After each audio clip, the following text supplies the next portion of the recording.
Hey, what's up, everybody? Happy hump day. Thanks for coming over to the DFS 5-pack. If I look tired, I am. I literally just got out of bed a few minutes ago, up late watching the Rockies close out the Cubs last night, man. Talk about a rough 2 days for Cubs fans. I mean, to have to watch that Brewers game, which was intense, first pitch to last pitch. This game last night, probably game of the year so far, right? Single elimination playoffs, 13 innings, 2-1.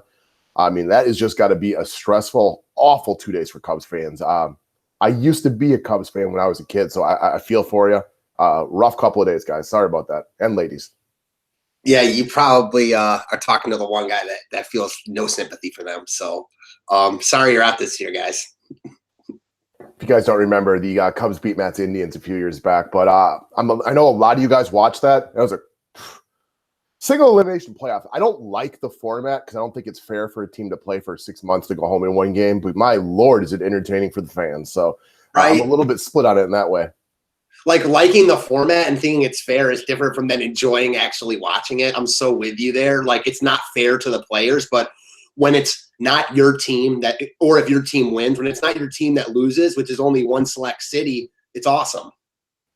This is true. This is very, very true. And you won a World Series a couple of years ago, so I guess I don't feel that bad for you. But my Lord, was that entertaining. Like, I don't normally like pitchers' duels in baseball, but I think I watched every single pitch with the exception of one where I couldn't quite get back into the room. I was switching from my crappy room to the good room with the big TV after my wife went to bed.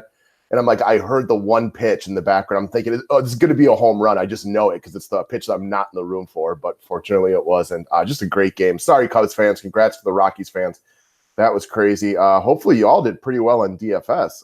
I really had to sweat out those extra innings. I almost fell out of my double up because a lot of my hitters got pinch hit for it. It just kept, 1 point at a time, getting closer and closer. But it finally ended, so was able to hold on. Congrats to all the GPP winners last night. I saw a bunch of you guys already on Twitter and Facebook. That is awesome. Let's get back into it today. Yeah, really nice job. Great call by you yesterday with just doubling up on the starting pitchers. It was just easily the strategy to use there. Like we talked about, no one homered, so didn't have to worry about that at all. Baez had the one double, to tie the game. But aside from that, the offense was really, really quiet. So just overall, a great way to play it yesterday. I'm interested to hear your thoughts on today because we only have one starting pitcher in play, really. Okay, so today is super freaking unique. This is unlike any other showdown that you're probably going to see in the regular season for sure. Even in the postseason, this is a little bit unique because there is just the one starting pitcher. The Oakland Athletics have announced that they're going to start Hendricks, and he's going to pitch 1, maybe 2 innings at the most. So you're going to get a bullpen game. This might be a day where you play like 4 pitchers and just get your 2 favorite hitters. Yeah, I was thinking about that also because the hitters are also really expensive, the top hitters, as you can see. So it's hard to get like a bunch of them. Anyways, I don't disagree with you. This is a weird one. It's just a new strategy that we did not think we'd see here, but you know what? That's what we got. Yep. So we haven't talked about it at all. We're just going to talk it out on air right here and give our best thoughts on it. And you have to start with the very first player, which is Luis Severino, and decide what it is you want to do with him. So points for him. He's a starting pitcher with high strikeout upside at home in a must-win game. Great point for him. He is easily affordable today because relief pitching is just as good of a bet as hitting in this game. And not just from the Oakland A's side, but also from the Yankees side. They're going to give you everybody they got. They're going to give you Chapman. They're going to give you Betances. I am not kidding when I say I think you could roll 5 deep on pitching today, and ultimately that could be a winning strategy as opposed to trying to just guess which hitter goes off. Because just like last night, don't you assume we get a bit of a pitcher's duel again? Yeah, yes, but the difference, like you just got into in last night, is that we don't know who the pitchers are. So I'm with you. These are the two. You could say these are the two. Milwaukee's right. The 2 best bullpens in the AL, at least 2 of the top 5 in baseball. The bullpens are a big reason why these teams are here. That's how they're going to get there. I'm interested to see how long Severino's leash is here because all the points for Severino are right there. But the main 2 against him, in my opinion, are that he hasn't looked great, and he's not in great form right now. He hasn't been in great form since the All-Star break. And okay, so he's pitched better recently, but aside from the last 2, wasn't great. My biggest worry is how much he struggled in the wild card game last year. Pardon me while I sip my coffee, and you hit exactly the 2 points that I wanted to talk about with Luis Severino, and that is he really hasn't been great in the second half. If you look at his 3.39 ERA, and the whip's still solid at 1.15, this is a guy who was sub-3 for a good portion of the year, and really not a great second half. And we famously say, look at the game log, and you know what? I will give him some credit. He was actually better from mid-August on than he had been for a while before that, because he was really getting hit around like a little bit in the end of July throughout the beginning of August. So he has been a little bit better. And he got shelled by the Minnesota Twins to open up the season, or to open up the playoffs last year. I believe he was pulled in the first inning, if I remember correctly. Yeah, I believe so too. So what do we think is going to happen this year? And that's the unknown. That is the great unknown. I am going to go out on a limb here, though, and say that I think Luis Severino will get a ton of love. I think because he's the only starting pitcher, I think a lot of people will play him. And because I think enough people got wise, because I was looking through lineups yesterday to try to see where people were going, and a lot of people used a relief pitcher. Not a lot of people used a couple, so shout out to, I think, one of our customers, Dan, who did really well yesterday, and he played a couple of relief pitchers, and that worked out real well for him. But a lot of people had a relief pitcher. I saw like Wade Davis was at like 22% in a couple other spots. So I think Severino will get love. And then I think people knowing it's a bullpen game will go down and just do something as simplistic as grab, Jesus Familia, for example. And at that point, you can start talking about playing some offensive guys. You can get a Brett Gardner, a Matt Olson, a McCutchen, a Jed Lowry, for example, Matt Chapman.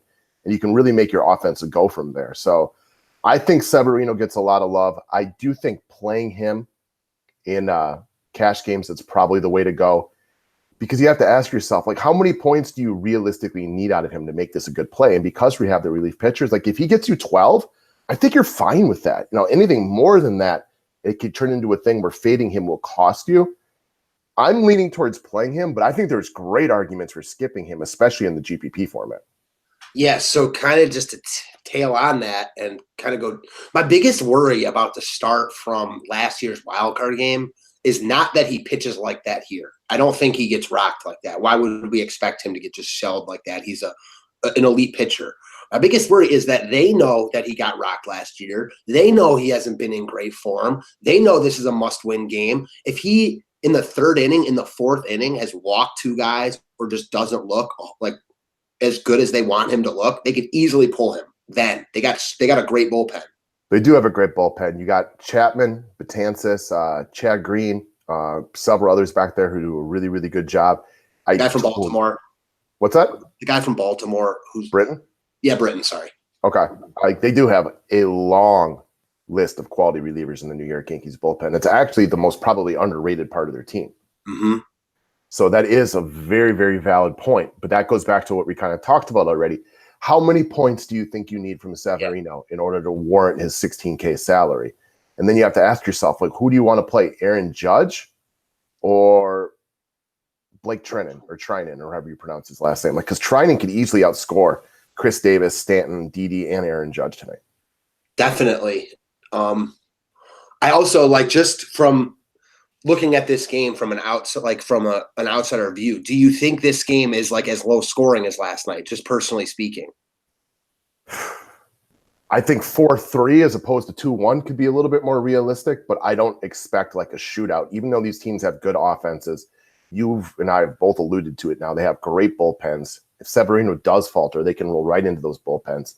And you saw what happens most of the time. I think we all got off kilter a little bit when we watched the Dodgers and Astros play football-type scores last year in the World Series. That's not playoff baseball. That's not typical. That was unusual. Knees weak, palms sweaty, throwing up mom spaghetti. People get nervous in the postseason. This Oakland team has nobody with much experience in the postseason. The Yankees do have some, but this isn't the Jeter, Paul O'Neill, Yankees from the mid-90s. This is not like a super playoff-tested team, guys. Like Stanton, when has he been in the playoffs? It's not at all, actually, to that point. It's a good point. The only thing, I agree with you, and I think this is a low-scoring game.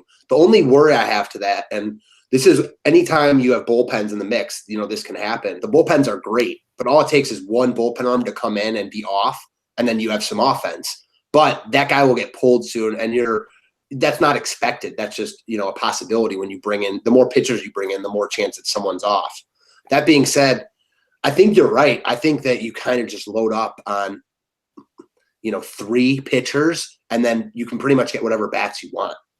And then you have to ask yourself, which bats do you like tonight? And that is a darn tough question. One I like. There's one I like a lot, and he's a little kind of cheap. And it's tough because there are not a lot of guys here with playoff experience. And guys like, I love Chris Davis, but when has he ever been in postseason play before? Is he going to rise to the occasion? Is he going to falter? We really have no way of knowing. Aaron Judge, same thing, played a little bit last year. Hasn't really been himself coming back from the injury. He's shown, a couple signs, but it hasn't been like he's been, lighting the world on fire. Had a couple nice games to end the year. So I'm not afraid to use him, but I'm not like saying Aaron Judge is a must play in this situation or anything like that. How did he get 6.5 in a game? Oh, because it's different scoring. Excuse me. For Showdown? Yeah. So, I mean, there's not a lot of ways to go. Who's the one bat that you're really looking at? So the one guy that I like, and I think you can get on board with my rationale, is Gary Sanchez. I believe he's 6.1K or something like that. Yep. 6.1K. So we've already talked about how we don't expect a ton of offense in this game. So first off, Sanchez has started to play better. Had a bad year, no doubt about it, but has started to play better in the past little while. You see a couple games with home runs. I think that when you pick hitters in this game, you don't have to do this, but I think picking for a home run, as we talked about, because when you get these low-scoring games, if someone hits a home run, you want to be on that guy, because in these types of formats, you need to be on that guy. He's got just as good a chance of hitting a home run as basically anyone else, and he's really cheap. Yeah, I have no arguments against Gary Sanchez. They're going to – I'm curious to think like what they do with him tonight. Does he get pulled at all later in the game for a defensive replacement? Good question, and I guess that depends on the score. We don't know. It's a good question, though. And that's another thing. If you watch last night's game, and it's different in the AL than the NL because of all the pinch hitting for the hitters or for the pitchers and things like that. Like Blackmon and Rizzo were both out of the game for the last 5 innings.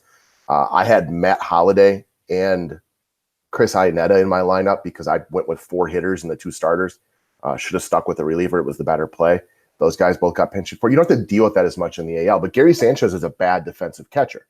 So if the Yankees get up 3-1 and they're going into the 7th, he could get pulled after his last at bat. That's possible. I'm not saying it's a reason not to play him, but it is something to be cognizant of if it's like a coin flip situation for you. True, but in that situation, like he's not even getting another at bat because it's after his last at bat. I get your point. What'd you say? Probably not, but it's like a coin flip. You know what I mean? No, and I get your point. Like the upside, you're taking it out because what if Oakland does tie the game and then he doesn't have the at bat? So I get the point. I'm not too worried about it because we're such a limited field and he's so cheap, but I get it. Another guy I do kind of like from the Oakland side of things is going to be Jed Lowry. So they're limited in playoff experience on the Oakland side of it, but Lowry's a veteran. He's been around for a long time. I don't have any information on his playoff experience or what he has or how limited it might be, but I worry less about a guy who's, into his 30s, has been around for a long time. He's got really good numbers off Severino, knowing that he probably gets at bat versus him in the first inning, and he's really cheap for who he is, which is a good hitter in the middle of a good lineup. So he's a guy that I will pay attention to. He's also another reason when you look at guys like Sanchez and Lowry, where I feel like just playing Severino becomes so simple because sure, you fade Judge and Stanton, but Gleyber Torres, Jed Lowry, Matt Chapman, Gary Sanchez, Andrew McCutcheon, these are good damn hitters. Brett Gardner has playoff experience. He's a guy I wouldn't mind playing, depending on where he is in the lineup, especially. Like that's why I think playing Severino just becomes the easier way to go, especially in cash games, because he doesn't need to get you 30 points to pay off his salary. I think 12 is just fine. I agree with you. And the other thing that makes this Showdown a little bit tricky is there's obviously a limited amount of players you can use because it's such a small format. These lineups both have a lot of good players, a lot of even type players. So there isn't as big of a discrepancy. Like you just talked about it, like Judge and Sanchez are better than the guys that you just mentioned, but those guys that you just mentioned are really good in their own right and could easily have better days than the top 2 guys here. Like it wouldn't even be, no one would bat an eye because it's baseball and those guys are good too. I guess just one more point, just because I forgot to say it on Sanchez that I like in tournaments is because you don't have to play a catcher here, people will kind of shy away.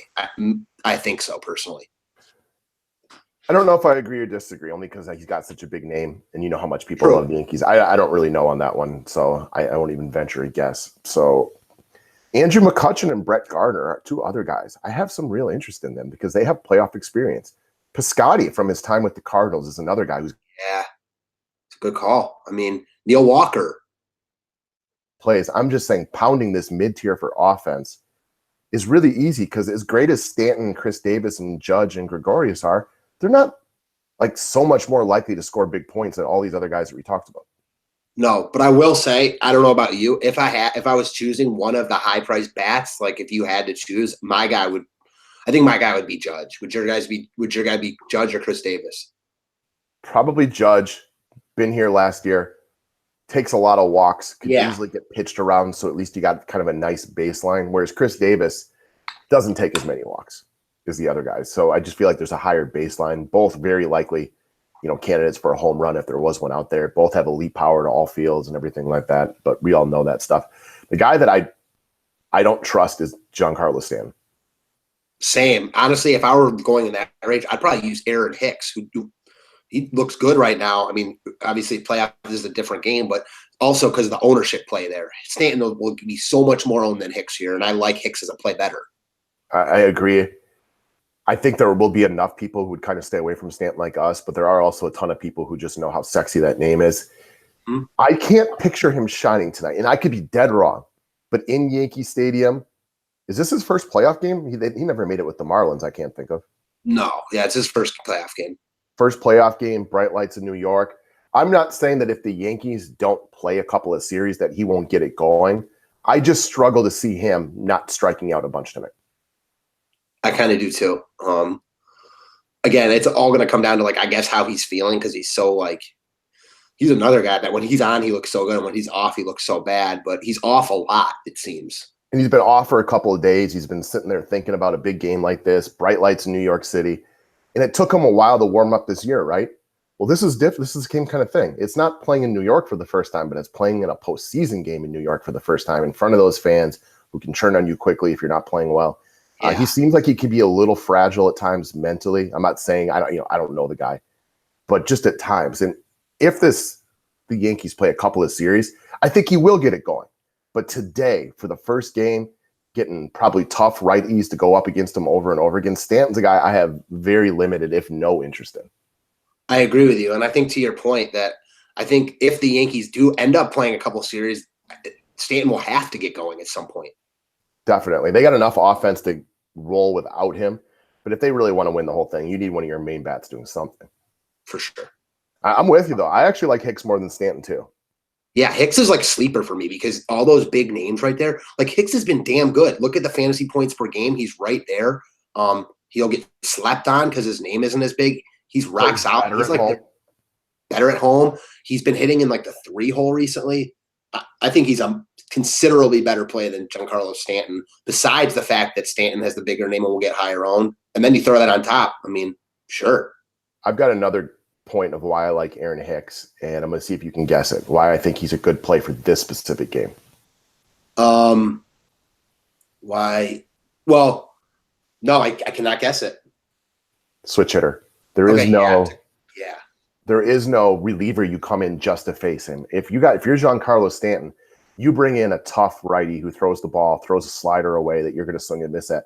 Can't do that to Hicks. There is no lefty-righty matchup you can bring him to really neutralize him. See, guys, this is why Ryan gets the big bucks. So just another point is a tiebreaker. You know what I mean? I love that point. I'm so with you there.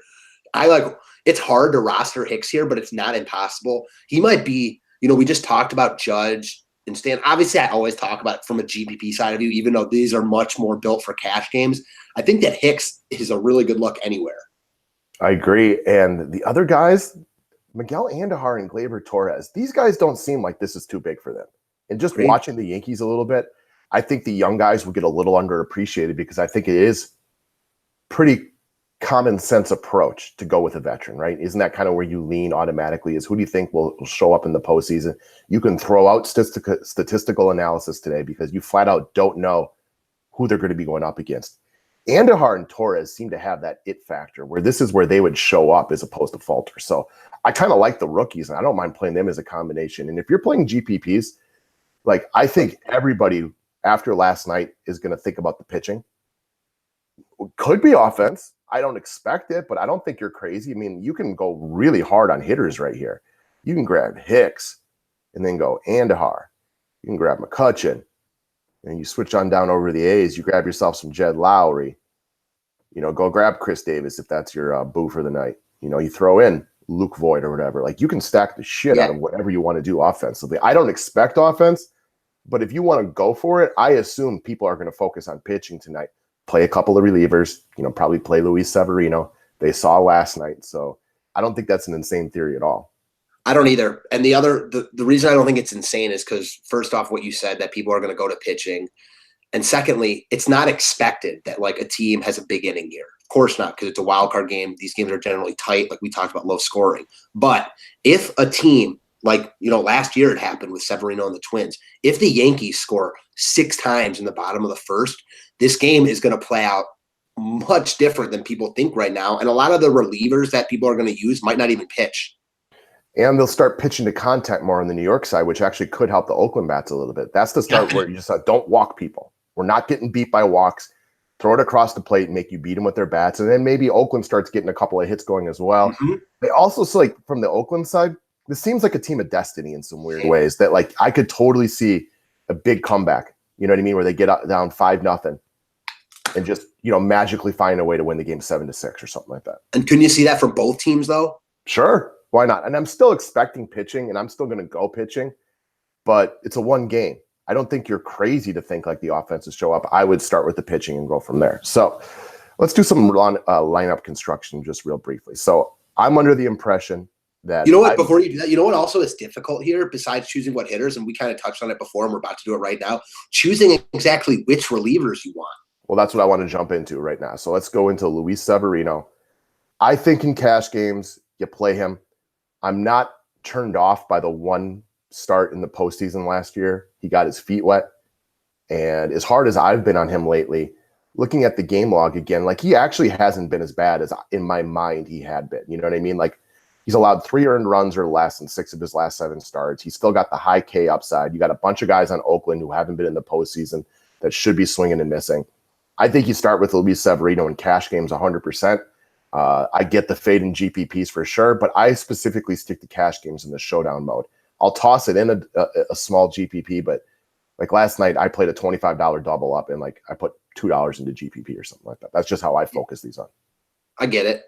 Makes sense. So yeah, I think you probably start up top and then you go down to the bottom before you fill in with hitters. All right. So grab Luis Severino. Who would be your number one reliever that you would roster tonight? That's a really tough question. The number one guy would have to be a guy that I definitely thought was going to come in. And, the Familia call isn't bad. I don't know if either of these teams are going to have a guy they're going to save. Like, are the Yankees only going to pitch Chapman if they have a lead, et cetera, et cetera? It's difficult to answer that question right now. Yep. It's going to be difficult to answer it all day. I don't disagree with you. I think you're spot on. I think if you just look at all these guys, they're all really, really, really good. When is the Yankees' next game? It's not going to be tomorrow, so they're going to have a couple of days off. Friday? So they get Thursday off. I'm not worried about them saving anybody because with all the depth that they have, I don't think that they're going to be scared to throw Betances because they have a game on Friday if they win. I think in this format, you play your best pitchers. I like Aroldis Chapman a lot because I think he gets into the game at some point. But they might be saving him for a closing situation. And if that closing situation never happens, then he very easily doesn't get into the game, which I think he's the best option in so many ways, except that when I keep thinking about that, that kind of scares me off of him. It's not a guarantee that he pitches because he is the closer. And if they go into the 9th up 5-0, they may throw somebody else out there. It's possible, or he may just get the 1 inning. Yeah, and I feel very similarly about Treinen here. I like Chapman more in this spot because he's shown it in the playoffs, but the same points hold for Treinen. Are they going to bring these guys in early because they're their best relief pitchers, or are they going to hold them for the save? We don't know. So Betances does make a lot of sense. I like Betances because he's not quite as good as Chapman, but he's more probable to pitch, to be quite honest about it. Agreed. And he's really good in his own right. Chad Green is really good. And on occasion, will throw multiple innings. So I think Chad Green is a really, really good option. He's quietly one of their top relievers that nobody really gives any accolades to. With Chapman and Betances getting all the accolades, like Chad Green is a guy that I think is maybe the top option at pitcher, strictly because you can almost guarantee he gets into this game. Luis Severino, while I want to play him, I don't think he's going 7 or 8 innings. I think he goes about 5, would be my guess, maybe 6 if he's playing really, really well, like the starters were last night. But even with, and it's different in the NL because of the pitchers hitting. But even last night, like you saw, Lester and Freeland were dominant, but they got pulled early. And I don't think they're going to hesitate to go to this lights out bullpen third time through the lineup. I think Chad Green, with the potential of going multiple innings, the high strikeout upside, just nasty stuff, I think he's a very good option. Yeah, I agree with that. I like that kind of synopsis of it. And I think from the Oakland side, my favorite guy is the guy that you brought up at the beginning, Jeurys Familia, because I think that he's the most likely to pitch. I think it's like him and Rodney are tit for tat, and they're both going to pitch. I just like Familia more, and you can roster both easily. Yeah, I think he's a slightly better pitcher. I think he's got slightly higher strikeout upside. He's also, well, Rodney's been there too, but Familia had his time with the Mets when they went on their playoff run a couple of years ago. He's been there. He wasn't hurt then, was he? No, I don't think so. Okay, I don't think so either. I know he's had his injury issues. He's a guy, because he's not the closer, I can say with good comfortability, you expect him to get into the game. Yeah, agreed. This is why they're doing the bullpen game, is to get guys like this in the game. He's had some issues, though. So, like you brought up, it's not impossible to think he gives up a run. No, not at all. And of course, it's not impossible to think Rodney gives up runs. Rostering Fernando Rodney in DFS is, I'm not sure I've ever done it. I will say that Treinen is a safer play than Chapman to get into the game because it's the away team. And I don't think you can underestimate that. Whereas if they get into the bottom of the 9th, you save your closer on the road. Treinen's going to pitch tonight. Unless there is a major, major run discrepancy, which we doubt. The best reliever in baseball this year is Blake Treinen. He's going to pitch at some point tonight, so I feel very safe with him as well. I actually like him better than Familia now that we've talked it out. Yeah, wait, I'm trying to conceptualize that point you made because I thought that also. But the only guaranteed inning in the 9th is that Oakland bats.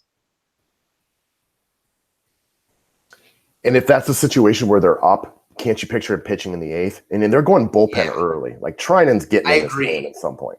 Okay, yes, I definitely agree. I'm just trying to just break it out because this is a weird situation in what we have tonight.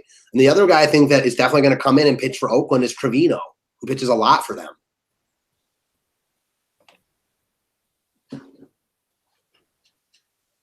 Yeah, I would be a little worried about him just seeing those blow-up starts recently. But I don't think he's unplayable or anything like that.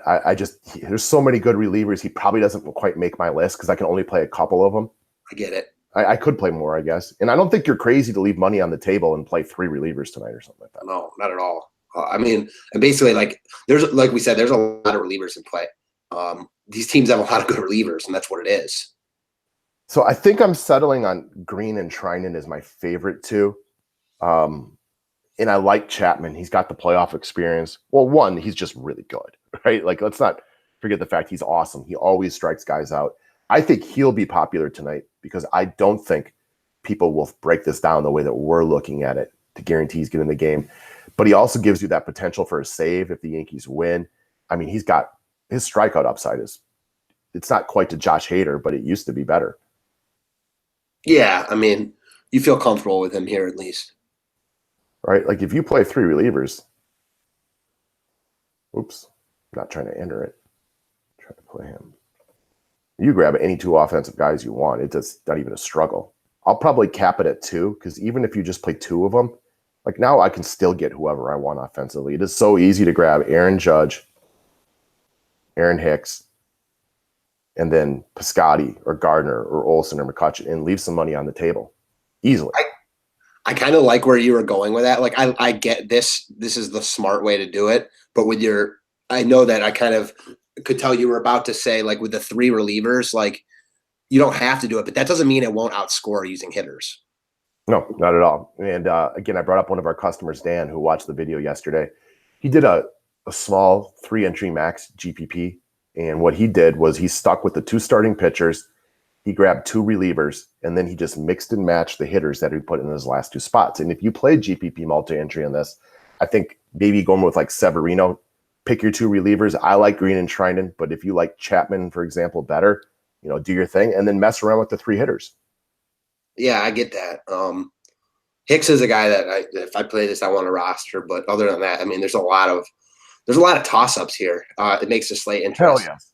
I mean, there's a lot of even players, as you can just tell by how many they average. So, again, should be another fun game tonight. So I'm excited to actually watch this one.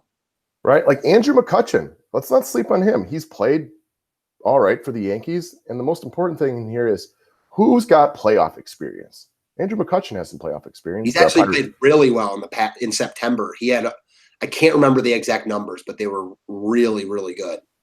Probably batting leadoff tonight. Came in hitting the ball really, really well at the end of the year. Capable of stealing a base still, even though he doesn't do it as much anymore. If you get into a pressure situation, a guy who's been there with all those, the Pirates made the playoffs, was it 2 or 3 years in a row? Mm-hmm. And I'm not saying that like he crushed it in there because the Pirates didn't exactly go on, but at least he's been there and won't feel quite as nervous. Possible big, city lights in New York, but he's not a guy that I picture crumbling under pressure. I just feel like his skills have diminished. Agreed. He's not an MVP. He's not. I mean, I agree with you. He's fallen off, no doubt about it. He's not as good as he was, but like you said, that's just because his talent has dropped off. I mean, he's played. This is the best he's played in a while now. Yep, we all age at different rates, and some people's body just gets older, and I feel like that's just what's happened to him. And he's still a decent player. He's just like you said, he's not the NL MVP anymore. Mm-hmm. So that's kind of where I'm going. Kind of wrap it up that way. I feel pretty good about starting with Luis Severino. I think he's the hardest guy to fade because it's so easy to afford him tonight, and he is the only starting pitcher. As long as he doesn't get crushed, he's the safest guy to get you double digits. And knowing that his salary, as big as it looks like, really isn't a factor once you play some relievers. Like Chad Green's going to outscore most of the hitters is a very good chance, right? Like if he gives you 1 inning, 2 strikeouts, which he's very capable of doing, that's going to outscore half the hitters in the starting lineup. Yeah, I agree with you. It's a nice way to look at it. Not guaranteed, just saying like that's the most likely scenario in my eyes. And then you just grab your 3 hitters. I think Didi isn't a guy to be slept on either. No, he's not. I think that he kind of falls into that lumping of there's a lot of guys that are close on this slate. He's a guy I like in GPPs because when you look at him up there with Aaron Judge and Chris Davis and Stanton, he doesn't quite have the same sex appeal that those guys do. I agree. And he's almost just as good. Not quite the power that those guys have, but he's a really good hitter in the middle of that lineup. Oakland's got a lot of righties in the pen too, so he's a guy who's not going to get the righty-righty matchup nearly as much. I mean, it's going to be hard for them to bring in lefty after lefty because they have to save those guys, and he bats in the middle of a bunch of righties, so I think they're just going to have to live with it. That's a good point. I don't disagree with you at all. Any chance Brett Gardner bats leadoff tonight, or do you think it's going to be McCutchen? I think it's going to be McCutchen because he's been playing so well. Me too. But again, I mean, it's not like it would be an uncomfortable spot for Gardner. I just don't think they're going to change anything because why would they? Brett Gardner has a lot of GPP appeal to me tonight. And simply from the aspect that he's got a lot of experience. This is a wily veteran. He's got a little pop in his bat. He can still steal a base. Good for some triples here and there. I could see him getting next to no ownership at the bottom of the Yankees lineup tonight and coming through with a big time, like 2-run double or something like that. And then maybe even stealing a base at some point throughout the game or walking a couple times because he's got a really good eye at the plate. I think he's kind of a GPP sleeper to me because he's somebody I think will be at the bottom of the lineup and get ignored. I agree with you. Okay. Luke Voigt has been raking, but I just don't necessarily feel as comfortable tonight with him. I don't know about you. Yeah, he's been raking. I've used him a bunch towards the end of the regular season in actual DFS, but against a bunch of power righties, this doesn't seem like a good spot for him. I wholeheartedly agree. Again, I do want to shout out Andahar and Torres. They just seem like the moment's not too big for them. You know a guy, sorry to interrupt you, but that just kind of popped into me that we haven't mentioned once that I have a good point about him, Matt Olson. Again, I can't remember the exact statistics, but he's one of the leaders in the AL and in all of baseball in home runs and RBIs after the 5th inning, meaning he is good at hitting bullpens. That's a good point. Yankees got, it's possible he gets a Chapman appearance at one point, but we don't really know how the game's going to break down for sure. He's a clutch guy. I know you brought that up to me a couple of months ago, and that doesn't necessarily translate to tonight, but nothing's guaranteed, and it's definitely something I like that idea that he seems to be a clutch player. This is going to be a clutch game. Yeah, like he's one of these guys. I don't feel uncomfortable rostering Olsen here. I'm not sure why. I feel good about it. Yep, I do like that point, and he's right there in that sweet spot of 7K that you can roster without even breaking a sweat, right in the middle of a good lineup. I think that's a really valid point. And I think we just have to reiterate, there's a lot of hitters that are equal to us tonight. And it's kind of how it was last night. And that's why I approached the starting pitching and felt really secure about that. Like today, I feel pretty damn good about grabbing Severino, Green, and Triton. Doesn't mean it's going to work out, but then just grabbing your 3 favorite bats. And I like the points we made about Aaron Judge. He walks a lot. Yeah, he walks a lot. He's got probably, he's got the best floor ceiling combination on the slate because his ceiling's always high. Look at the numbers. And then, his floor, because we said he walks a lot. So, yeah, I mean, all about it here if you want to go there. To be honest, like, Didi's really good. And if he's hitting behind him, like, you don't want to pitch to Didi, but you do not want to lose to Aaron Judge here because he's got so much power that you saw how they walked on eggshells around the good hitters in the game last night. You never gave him anything to hit, whether it was Chris Bryant, Trevor Story. You were throwing him sliders low and away. I know Story managed to have a nice opposite field double, a weak single later in the game, but you don't want to let these guys beat you. And Aaron Judge has a good eye. He was here last year. I feel like he's a pretty good bet to get you at least 4 points, which matters in this game. You know what I mean? Like, I got like 10 points out of offense last night, but was able to win double ups because of the starting pitching. Like, I feel like if you can get 5 points out of a hitter, you should feel good about that. I agree with you. I mean, that's in these games, you just can't expect a ton. You can't expect it.